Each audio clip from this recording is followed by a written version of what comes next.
Cross అనేటువంటిది ఒక particular పీరియడ్నే చెప్తుంది. అది 6 నెలలు అవ్వచ్చు, 3 నెలలు అవ్వచ్చు, సంవత్సరం అవ్వచ్చు. కానీ లూప్ అనేటువంటిది లాంగ్ పీరియడ్ చెప్తుంది. ఓవర్లాప్ అనేటువంటిది అంటే అటు ఇటుగా ఉంటుందన్నమాట. ఓవర్లాప్ అంటే ఇలా వచ్చి రైట్ ఇంకోటి ఇంకో లేక వెళ్తుంది. ఈ ఎంతకాలం అయితే ఇలా ఓవర్లాప్ అవుతుందో ఆ లైను, అంతకాలం కూడా అతని యొక్క సంబంధ బాంధవ్యాల్లో హెచ్చు తగ్గులు ఉంటాయన్నమాట. అంటే కొన్ని రోజులు అనుకూలంగా ఉంటాడు, కొన్ని రోజులు వ్యతిరేకంగా ఉంటాడు. అయితే ఇక్కడ ఈ చివరికి వచ్చేసరికి ఇది పర్ఫెక్ట్గానే ఉండి లైను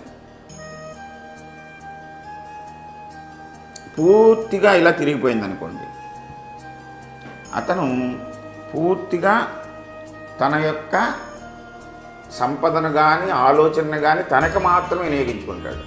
ఇర్రెస్పెక్టివ్ ఆఫ్ రిలేషన్ తన గురించి ఆలోచిస్తూ ఉంటాడు. మీరు కొంతమంది చూస్తూ ఉంటారు, ఓ ఫ్యామిలీలో ఉంటాడు, భార్య తిందో తినలేదో కూడా చూడడు.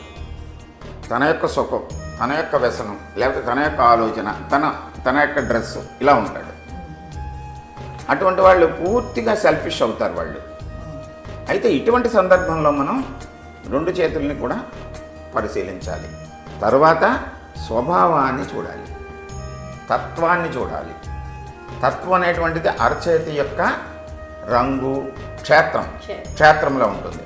అయితే క్షేత్రం కూడా రిజిడ్గా ఉందనుకోండి, అంటే రాతి నేలలో విత్తనం మొక్కపాతే ఎలాగైతే మొలవదో రిజిడ్గా ఉంటే అటువంటి వాడిని సాధన ద్వారా ఎక్కువ శ్రమపడాలి. ఫ్లెక్సిబుల్గా ఉంటే అతన్ని మోల్డ్ చేయొచ్చు, తాను మోల్డ్ చేసుకోగలడు.